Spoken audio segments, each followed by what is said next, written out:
வணக்கத்துடன் இது விவாதிப்போம் பகுதி. இந்த விவாதிப்போம் பகுதியில் பார்த்தீர்கள் என்றால் ஒவ்வொரு நாளும் ஒவ்வொரு அறியாத செய்திகளை நாம் எடுத்துக்கொண்டு வந்து பேசிக்கொண்டிருக்கின்றோம்.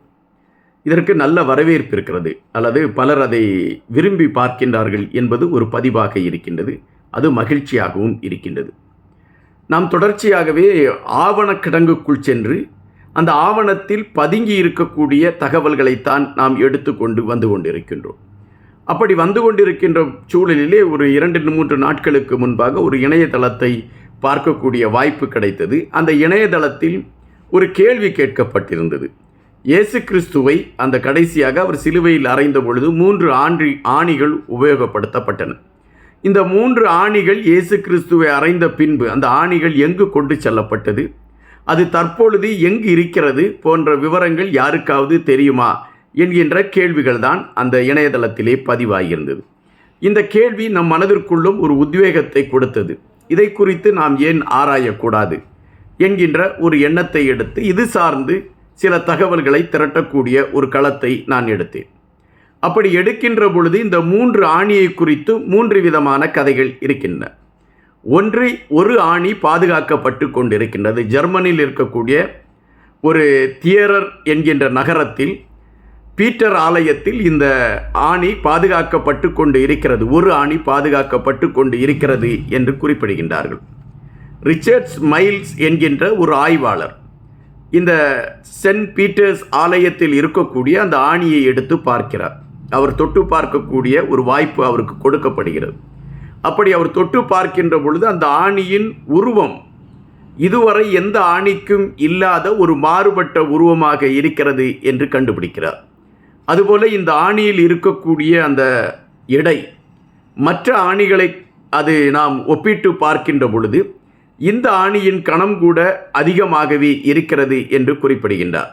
அந்த ஆணியை தொடுகின்ற பொழுது என்னையும் அறியாமல் எனக்குள் ஒரு பரவசம் பூத்துவிட்டது என்கின்ற ஒரு செய்தியை அவர் குறிப்பிடுகின்றார். ரீடிங் பல்கலைக்கழகத்தில் சார்ந்த கென் டார்க் என்கின்றவர் ஒரு ஆய்வை செய்கின்றார். அவர் ஆய்வை செய்கின்ற பொழுது இயேசு கிறிஸ்து வாழ்ந்த வீடு எங்கிருக்கிறது என்பதை குறித்த ஆய்வு அது. அந்த ஆய்வில் ஒரு குறிப்பிட்ட பகுதியை அவர் கண்டுபிடிக்கிறார். இந்த பகுதியில் தான் இயேசு கிறிஸ்து வாழ்ந்துவதற்கான ஆதாரம் இருக்கிறது என்று அவர் குறிப்பிடுகின்றார். அது உண்மையா, அதற்கான ஆதாரங்கள் எடுத்து வைக்கப்பட்டிருக்கிறதா என்கின்ற கேள்விகளுக்கான சரியான விடை இதுவரை கிடைக்கவில்லை. ஆனால் இந்த ஆணியை குறித்த விடயத்திற்கு மட்டும் ஒரு தெளிவான கருத்து எடுத்து வைக்கப்படுகின்றது. இயேசு கிறிஸ்துவை சிலுவையில் அறைந்து விடுகிறார்கள். அதன் பின்பு அவரை அடக்கம் செய்கிறார்கள். 3ஆம் நாள் அவர் உயிர்த்தெழுகிறார். இதுதான் விவிலியம் சொல்லக்கூடிய ஒரு செய்தி. ஆனால் இயேசு கிறிஸ்துவை அறைந்த ஆணி சிலுவை யாரால் பாதுகாக்கப்பட்டது என்கின்ற கேள்விக்குள் நாம் போகின்ற பொழுது கான்ஸ்டியன் என்கின்ற மன்னுடைய தாயாரைத்தான் நம்மால் குறிப்பிட முடியும். அந்த தாயார் ஹெலனா, அவருடைய பெயர் ஹெலனா. அவர்களும் ஒரு மகாராணியாக இருந்தவர்கள். எனவே இந்த ஹெலனா அவர்களுக்கு ஒரு கனவு வருகிறது. ஒரு தாய் தன் கை குழந்தையோடு வந்து கனவில் தோன்றி என்னுடைய மகன் இவ்வளவு வேதனைப்பட்டிருக்கிறான், எனவே அவன் சார்ந்த தகவல்களை நீ சேகரித்து வைக்க வேண்டும். அதுபோல அவன் எந்த தத்துவத்தை எடுத்து வைத்தானோ அந்த தத்துவத்தை உலகம் முழுவதும் கொண்டு செல்வதற்கு நீ களம் அமைக்க வேண்டும் என்று இந்த ஹெலனாவின் கனவில் ஒரு தாய் வந்து குறிப்பிட்டிருக்கிறார். அந்த தாயை மரியாள் என்று குறிப்பிடுகின்றார்கள். உடனடியாக மறுநாள் காலையிலே ஹெலனா அவர்கள் தன்னுடைய மகனை சந்தித்து, மகனே, நான் இப்படி ஒரு கனவு கண்டேன். எனவே அந்த இறந்து போன அந்த இயேசு கிறிஸ்துவின் இறந்து உயிர்த்தெழுந்த அந்த இயேசு கிறிஸ்துவை மையப்படுத்திய செய்திகளை நான் சேகரிக்க வேண்டும், அதற்கான அனுமதியை நீ தாய் என்று கேட்கின்றார். உடனடியாக அந்த கான்ஸ்டியன் மன்னன் ஒரு பெரும் படையை தன்னுடைய தாயோடு அனுப்பி, நீங்கள் எங்கு போய் அது குறித்த ஆதாரங்களை தேடி எடுக்க முடியுமோ அங்கு போய் அது குறித்த ஆதாரங்களை தேடி எடுத்து கொண்டு வாருங்கள் என்று அனுப்புகிறார். இது இயேசு கிறிஸ்து அவர்கள் இறந்து உயிர்த்தெழுந்த 400 வருடத்திற்கு பின்பு நடப்பதாக சொல்கிறார்கள். எனவே இந்த கான்ஸ்டியனுடைய தாயார் ஹெலனா அவர்கள் இயேசு கிறிஸ்து வாழ்ந்த பகுதிகளில் சென்று அவர் சார்ந்த விடயங்கள் என்னென்ன இருக்கிறது, அல்ல அவர் உபயோகப்படுத்தப்பட்ட பொருட்கள், அவரை அறைந்த ஆணி, அவரை அறைந்த சிலுவை போன்றவற்றை அவர்கள் தேடி எடுப்பதற்கான ஒரு களத்தை எடுக்கிறார்கள். அவர்களால் தான் இயேசு கிறிஸ்துவை அறைந்த சிலுவையும் கண்டுபிடித்து அவை ஒரு பொக்கிஷமாக சேர்க்கப்பட்டது என்ற செய்தி இன்றும் கத்தோலிக்க திருச்சபையிலே எடுத்து வைக்கப்படுகின்றது. இந்த ஹெலனா அவர்கள்தான் இயேசு கிறிஸ்துவை அறைந்த அந்த 3 ஆணியையும் கண்டுபிடிக்கிறார்கள். அந்த 3 ஆணியையும் கண்டுபிடித்தவர்கள் அதில் 2 ஆணியை அவர்கள் எடுத்துக்கொள்கின்றார்கள். ஒரு ஆணியை தன்னுடைய மகனுடைய அந்த மணிமகுடத்தில் இருப்பது போல அந்த ஒரு ஆணியை அவர்கள் வைத்து விடுகிறார்கள். இன்னொரு ஆணியை தன்னுடைய மகனோடு பாதுகாப்பிற்கான ஒரு ஆயுதத்தில் அதனை பொருத்தி விடுகிறார்கள். எனவே 2மே கான்ஸ்டியன் மன்னனிடம் இருக்கின்றது. இன்னொரு ஆணியை மட்டுமே அவர்கள் தேவாலயத்தில் கொடுத்து இதை நீங்கள் பாதுகாத்து கொள்ளுங்கள் என்று அறிவிக்கின்றார்கள். அதன் பின்பு அந்த ஆணி தொடர்ச்சியாக பாதுகாக்கப்பட்டு இப்பொழுதும் அது பாதுகாப்பில் இருக்கிறது என்று குறிப்பிடுகின்றார்கள். ஆய்வாளர்கள் இந்த ஆணிதான் இயேசு கிறிஸ்துவின் கையில் அறைந்த ஆணியா என்கின்றதை உறுதிப்படுத்தியிருக்கிறார்களா என்றால் அதற்கு தெளிவான ஆதாரங்கள் இல்லை.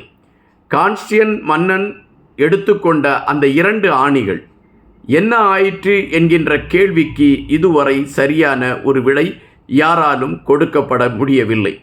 அதுபோலத்தான் இப்பொழுது அந்த பீட்டர் ஆலயத்தில் இருக்கக்கூடிய ஆணி இயேசுவை அறைந்த ஆணி என்கின்ற அடையாளத்தோடு இன்றும் அதற்கான வழிபாட்டு முறைமைகள் தொடர்ந்து கொண்டு இருக்கின்றன. ஏதாவது ஒரு குறிப்பிட்ட நாளில் அந்த ஆணியை வெளியே கொண்டு வந்து மக்கள் பார்வைக்கு வைக்கக்கூடிய களத்தை கத்தோலிக்க திருச்சபை எடுத்துக்கொண்டு இருக்கிறது என்பதை நாம் இங்கு பதிவு செய்ய வேண்டியதாக இருக்கின்றது. இன்னும் ஒரு சிலர் எடுத்து வைக்கக்கூடிய தகவல்களையும் நாம் இங்கு பதிவு செய்ய வேண்டியதாக இருக்கின்றது. அந்த ஒரு சிலர் எடுத்து வைக்கக்கூடிய தகவல் அதை தப்பறை என்று கூட குறிப்பிடுகிறார், தவறான தகவல்களை சொல்கிறார்கள் என்று கூட குறிப்பிடுகின்றார்கள். அவர்கள் எடுத்து வைத்த கருத்து இயேசு கிறிஸ்து என்கின்ற ஒரு மனிதர் அந்த குறிப்பிட்ட காலகட்டத்தில் வாழ்ந்ததற்கான ஆதாரங்கள் எதுவும் இல்லை என்று குறிப்பிடுகிறார்கள். ஏதோ ஒரு சம்பவத்தை அல்லது ஏதோ ஒருவருக்கு நடந்த ஒரு நிகழ்வை பிரதானப்படுத்தி அதன் மூலம் தங்களுடைய மதம் சார்ந்த விடயங்களை கொண்டு செல்வதற்கான ஒரு களத்தை கிறிஸ்தவர்கள் எடுத்து விட்டார்கள் என்கின்ற குற்றச்சாட்டை ஒரு சிலர் வைக்கிறார்கள். ஆனால் ஒரு குறிப்பிட்ட காலகட்டத்தில் இந்த குறிப்பிட்ட கொல்கத்தா மலையில் ஒரு குறிப்பிட்ட ஒரு புகழ்பெற்றவர் அறையப்பட்டார் என்கின்ற செய்தியை சில வரலாற்று ஆய்வுகள் குறிப்பிட்டு கொண்டு இருக்கிறது என்கின்ற செய்தியும் இங்கு புறந்தள்ள முடியாத ஒன்றாகவே இருக்கின்றது. இயேசு கிறிஸ்து அவர்களை மையப்படுத்தி பல மர்மங்கள் இருக்கிறது என்பது மறுப்பதற்கு இல்லாத செய்தி. இன்று வரை ஒரு அகழ்வாராய்ச்சி செய்யக்கூடியவர்கள் நெடுங்காலமாக ஒரு விடயத்தை குறித்து ஆய்வு செய்து கொண்டிருக்கிறார்கள் என்கின்ற ஒரு கருத்துக்குள் நாம் போகின்ற பொழுது இயேசு கிறிஸ்துவை மையப்படுத்தி நடந்து கொண்டிருக்கக்கூடிய ஆய்வுதான் உலகத்திலே பெரும் ஆய்வாக இருக்கிறது என்ற செய்தியை நாம் இங்கு பதிவு செய்ய வேண்டியதாக இருக்கின்றது. காத்திருப்போம். இன்னும் பல செய்திகளோடு உங்களை சந்திக்கின்றேன். நன்றியுடன் இன்பா.